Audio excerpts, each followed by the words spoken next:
Welcome back. Next, we take a look at Erik Erikson. According to Erikson, the process of growing up or social development is a lifelong process. He came up with the idea of the 8 stages of human development. This is a chart based on Erikson's findings. He divided the process of growing up into these 8 stages. Let's take a look at it. Stage 1. At the age of 1, basically from the time we were born, we learn from our parents based on the way that they act around us, based on how they treat us, whether to trust or distrust people. We may start to develop a sense of trust and security, affected by neglect, abuse, depravity, or inconsistent love. Depending on how our parents treat us when we were a baby, it may start to affect our ability to trust someone or to not trust someone. Stage 2. Autonomy versus shame and self-doubt. This usually happens at around ages 1 to 4. Again, basically based on our relationship with our parents. Whether we develop a sense of individuality and closeness to our parents, or are we affected by strict or loose upbringing? Basically, depending on the way our parents treat us. Do we develop a sense of self-confidence? Are we able to do things by ourselves? Or do we start feeling shame and doubt because we are constantly scolded or constantly yelled at by our parents? Stage 3. Initiative versus guilt usually happens around ages 4 to 5 via imitation of adults, extension of control of the world, and the rigid ethical standards that may affect our spontaneity. Based on our upbringing and how our parents brought us up, we may become the type of person who enjoys learning new things and taking the initiative to do things by ourselves. Or we may be someone who is afraid all the time, afraid that our parents might get angry at us, or afraid that society might not like what we do. Stage 4. Industry versus inferiority usually happens around the age of 6 to 12. This is the time where we develop a sense of duty and accomplishment, affected by accomplishments, competition, and limitations. Basically, this is the stage where we either develop a sense of motivation. Are we motivated to create new things? Do we develop a sense of creativity? Or do we get the sense that what we do is never enough, so we shouldn't bother trying? Stage 5. Identity versus role confusion. Basically, this happens around the time of adolescence, which is around the age of 13 to 18. This is the stage where we start to develop beliefs and our sense of self. Confusion can be caused by lack of role model. It is at this age that we start to discover who we are. What are our interests? Are we more interested in playing the piano or football or watching movies? What kind of movies that we like? We are very much affected by encouragement. When we are encouraged by our parents or by our teachers in certain fields, we feel good about ourselves and would be very much motivated to push forward and continue whatever we are doing.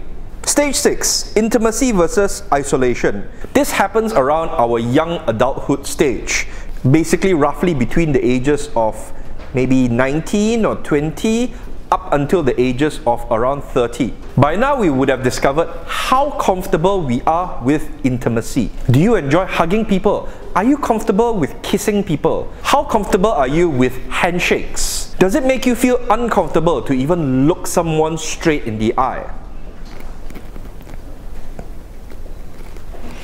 Problems in childhood can cause difficulty in making friends and relationships.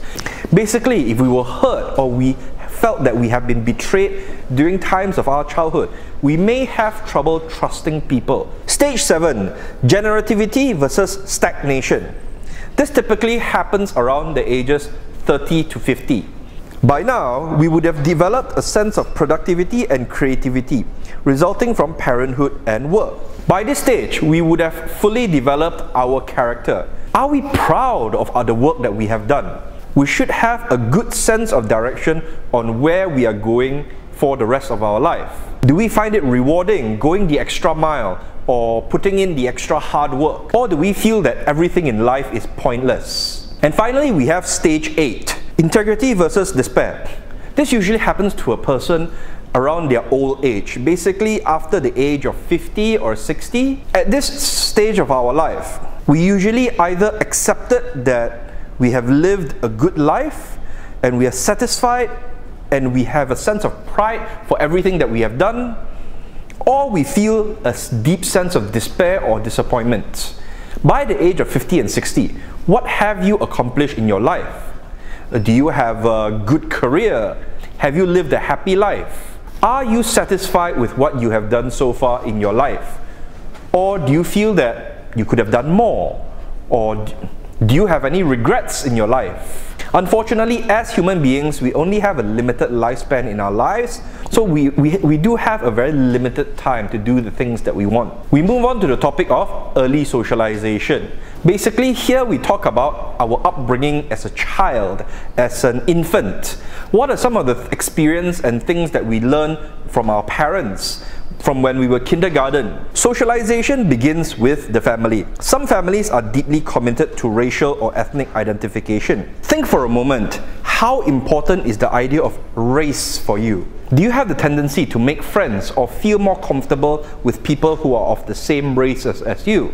Or did you grow up in a more multiracial or multi-ethnic community where you feel perfectly comfortable with people of different races? White-collar parents generally value intellectual curiosity and flexibility, while blue-collar parents value obedience and abilities.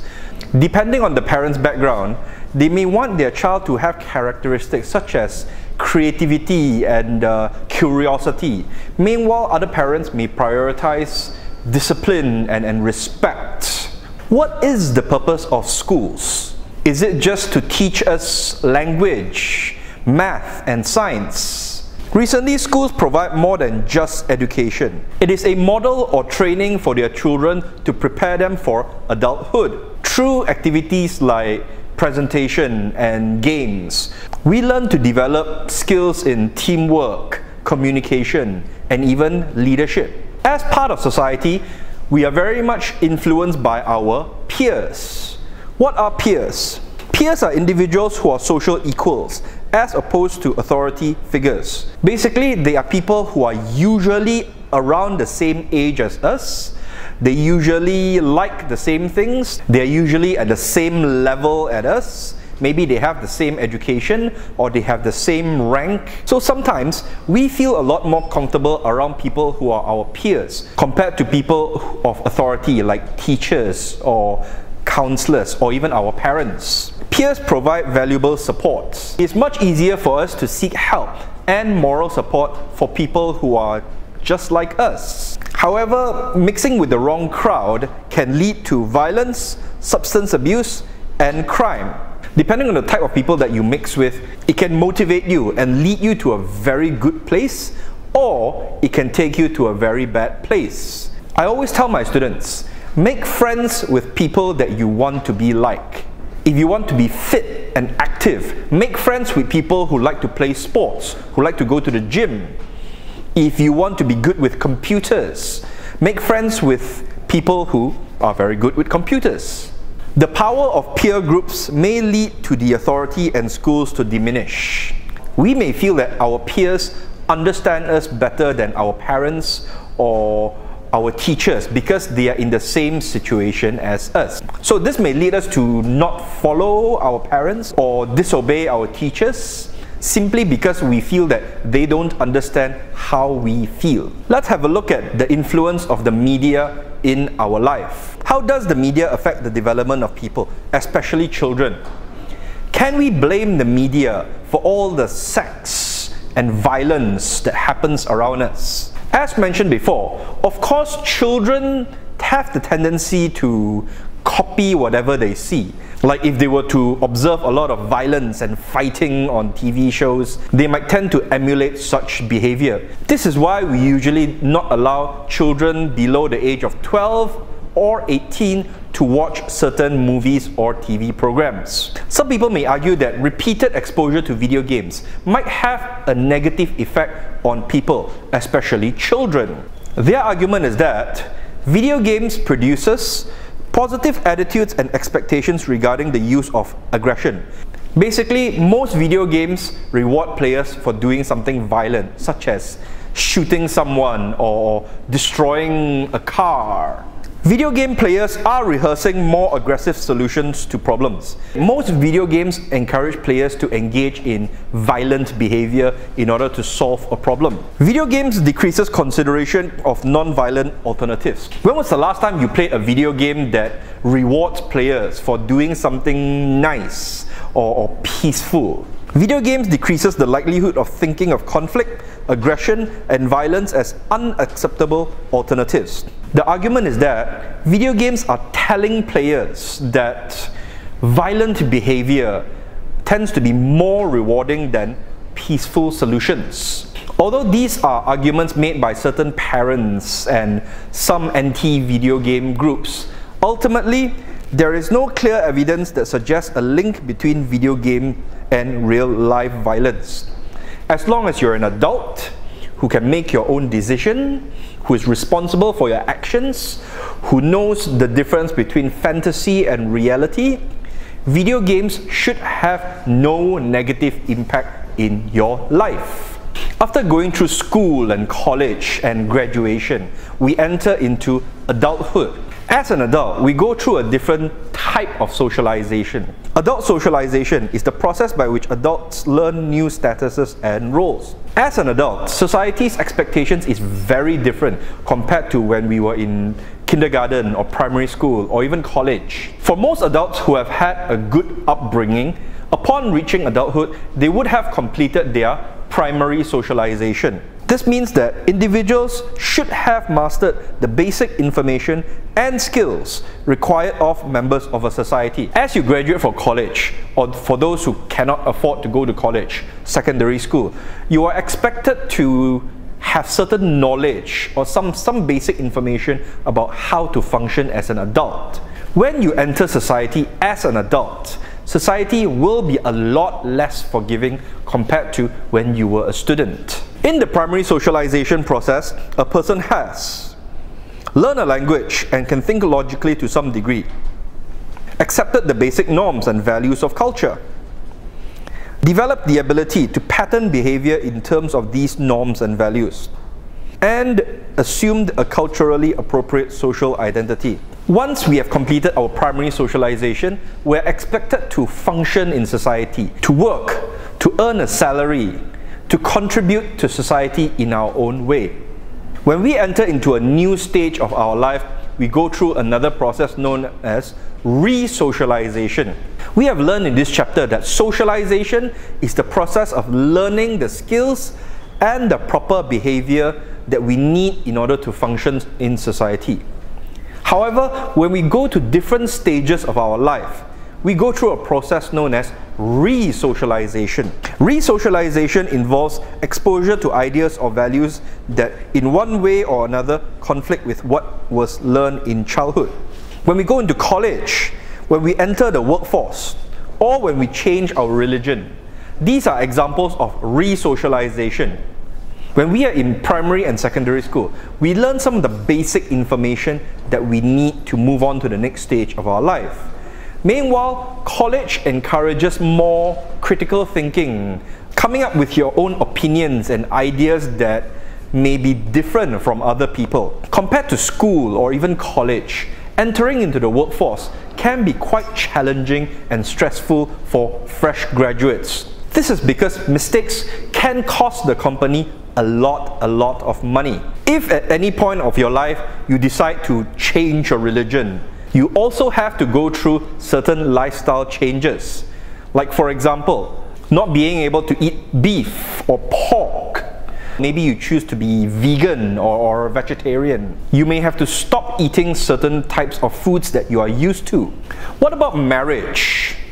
Today's young adults no longer accept uncritically the many traditional role expectations of marriage. What is marriage? Is marriage about love, romance, or is it a whole lot of responsibility? Our lives change completely after marriage. We are no longer individuals who are only responsible for ourselves. We are also responsible for our husband or our wife's well-being. And once you have a child, the level of responsibility increases much more. Parenthood requires a re-examination of the role expectations each partner has of the other, both as a parent and as a spouse. No longer are you just responsible for one person or two persons. In most cases, you become responsible for 3, 4, 5, or even 6 people's behaviors, depending on how many children that you have. This puts a whole new level of stress and pressure on individuals, which may cause a whole new set of problems. Therefore, before entering into marriage, one should consider the increased level of responsibility and burdens that they have to shoulder. Next, we look at career development, vocation and identity. This refers to stepping into a new social context with its own statuses and roles, and it requires that a person be socialized to meet the needs of the situation. As mentioned before, when we enter into a job or when switching jobs, we have new expectations, new responsibilities that we have to fulfill. One of the most important characteristics for an adult to have in order to be successful is the ability to change and to adapt to new situations. The willingness to learn and to become a better person. The only thing you need to be better than is yesterday. And finally, we look at aging and society. How do we, as part of society, look at old people and people slowly reaching that age? Late in life, many people are forced to acquire another social identity. Due to advancements in science and technology and medicine, people are living longer lives. This results in an increase in the elderly. Is this a problem for society, or is it an opportunity for us? The older we get, the less we are able to work and to contribute to society. Depending on the culture, this change can be very damaging to older people's self-esteem, and it may even hasten them to their graves. Do we treat our older generation with respect, or do we treat them as just people waiting to die? The way that society looks at the elderly has a deep impact on the elderly population.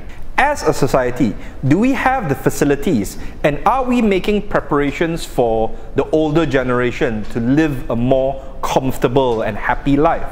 Or do you feel that old people should be able to take care of themselves, or else they will just be a burden to society? What about you? Are you on the road to prepare yourself for old age? That's something to think about. And that brings us to the end of today's lecture. I hope you learned something valuable today about society. I'll see you next week.